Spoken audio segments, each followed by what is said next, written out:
Positioning exercise देखते हैं हम कि क्या होती है पोजीशनिंग एक्सरसाइज। तो आई ट्रेनिंग की एक्सरसाइज में पोजीशनिंग एक्सरसाइज का रोल ये होता है कि हम किसी भी जगह की में कोई डॉट, कोई पॉइंट जहाँ से चीज़ें निकल रही हैं, लाइंस निकल रही है, तो वो हमें ढूंढना होता है फास्टली। शुरू में हम बहुत सोच सोच के करते हैं, लेकिन वो धीरे धीरे हमारा स्पीड बढ़ते जाता है सोचने का, हमारी आँखें, हमारा दिमाग ऑटोमेटिक सोचने लगता है। तो यहाँ पर हम सबसे पहले एक मीडियम साइज़ की, एक 12 सेंटीमीटर की हमने लाइन क्रिएट की है। अब हमें सेम लाइन अपने ट्रेसिंग पेपर पे करनी है। लाइन एग्जैक्ट होनी चाहिए, इसके लिए हम दोनों साइड डॉट लगा लेंगे ताकि हमें ट्रेसिंग पेपर पे सही से दिखाई दे कि लाइन कहाँ से कहाँ तक है। फिर एग्जैक्ट लाइन को हम ड्रॉ कर लेंगे। यहाँ अगर लाइन एग्जैक्ट नहीं होती है तो फिर हमें प्रॉब्लम आती है बाद में।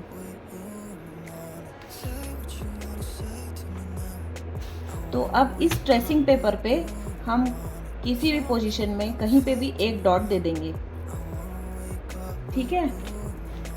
और अब इस ट्रेसिंग पेपर को हमें एज ए रेफरेंस यूज़ करना है और अपनी इस लाइन में हमें सेम डॉट उसी पोजीशन पे क्रिएट करना है। तो यहाँ से यहाँ का डिस्टेंस हम देखेंगे कितना है। तो ये सब मेज़रमेंट जो होते हैं, ये तो हम बहुत बिगिनिंग लेवल पे स्टार्ट कर रहे हैं। ये बहुत बिगिनिंग लेवल है, सबसे मतलब आसान चीज़ है ये कि इतनी दूरी स्टार्ट करना। ये और किसी के लिए ये भी डिफ़िकल्ट होगा, किसी के लिए ये बहुत आसान होगा, क्योंकि अपने अपने लेवल के अकॉर्डिंग हर कोई काम करता है। इसका मतलब ये नहीं कि वो उसी लेवल पर अटका रहेगा, वो उस लेवल से आगे बढ़ेगा। वो जितनी मेहनत करते जाते हैं लोग, उतना हम आगे आगे सीखते जाते हैं। तो ये हम इसकी पोजीशन देखेंगे कहाँ पर है। तो यहाँ पर हमें फाइंड करना है। एक बार हम लगा लेते हैं, उसके बाद हमें मैच नहीं करना है, तुरंत मैच नहीं करना है। हमें बहुत फाइंड करना है इसको कि हम सही हैं या नहीं हैं। तो अगर हमें लगे कि हमने सही किया है, फिर हम इसे चेक कर सकते हैं इस तरह। तो ये तो बहुत इजी था, इसलिए हो गया सही। अब इसका डिफ़िकल्टी लेवल हम कैसे बढ़ा सकते हैं? हम इस लाइन पे 2-3 और डॉट दे सकते हैं अलग अलग डिस्टेंस में। तो अब यहाँ से यहाँ की दूरी कितनी है, यहाँ हमें हो गया। फिर यहाँ से यहाँ कितनी है, फिर यहाँ से यहाँ कितनी है। तो इन दोनों के जस्ट मिडिल में ये लाइन लगी हुई है, तो हम यहाँ पर लगा देंगे। तो इस तरह हमारे सोचने का नज़रिया हम बनाते हैं कि हमें चीज़ें सोचनी कैसे हैं।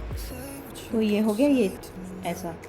तो ये एक्सरसाइज तो हो गई। अब इसका डिफ़िकल्टी लेवल और हम कैसे बढ़ा सकते हैं?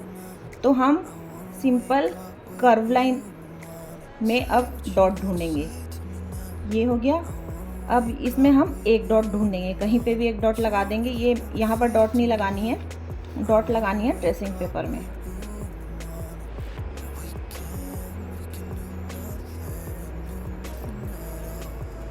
ये तो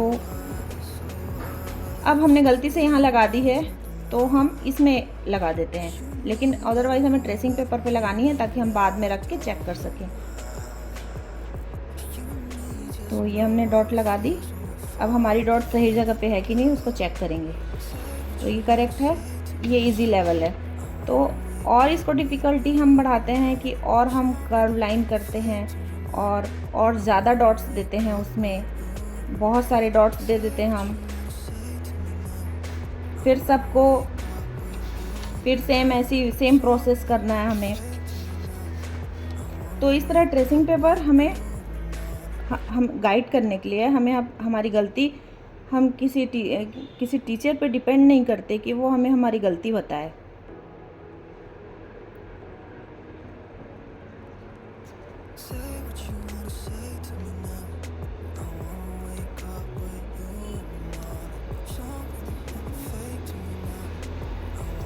तो अब सेम डॉट हम देंगे।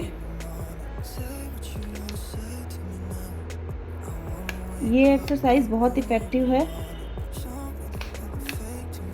अगर आप अच्छे से करते हैं तो आप खुद के में महसूस करेंगे बहुत ज़्यादा प्रोग्रेस। तो ये भी करेक्ट है। अगर मेरा करेक्ट है इसका मतलब ये नहीं कि सभी का करेक्ट हो रहा है। तो आप अपने लेवल के अकॉर्डिंग इसको एक्सरसाइज को कर सकते हैं। इसका डिफ़िकल्टी लेवल बढ़ा सकते हैं। डिफ़िकल्टी लेवल हमें हर फील्ड में बढ़ाना होता है, चाहे हम कुछ भी करें। हम कोई सा कलर मीडियम करें, एक्रिलिक या वाटर कलर, जो भी है, बिगिनिंग से स्टार्ट करके उसको हम जितना भी एडवांस लेवल तक ले जा सकते हैं। तो आई होप कि एक्सरसाइजेस आप कर रहे होंगे, सभी एक्सरसाइजेस को अच्छे से करेंगे, नोट्स बनाएंगे। एंड मुझे नोट्स इस नंबर पे आप सेंड भी कर सकते हैं, ताकि एक वो जो कंसिस्टेंसी है ना कि हाँ हमने कुछ सीखा, तो हमारा कोई चेक करने वाला है। ठीक है, तो आप मुझे चाहे तो मुझे भेज भी सकते हैं, जहाँ मैं और भी आपको अगर हो सके तो और भी गाइड कर दूँगी कि आपको कैसे कैसे करना है। या फिर कोई आपको कोई डिफ़िकल्टी हो, कोई कन्फ्यूजन हो, चैप्टर से रिलेटेड कोई भी कन्फ्यूजन हो, तो आप मुझे डायरेक्ट कॉन्टैक्ट कर सकते हैं।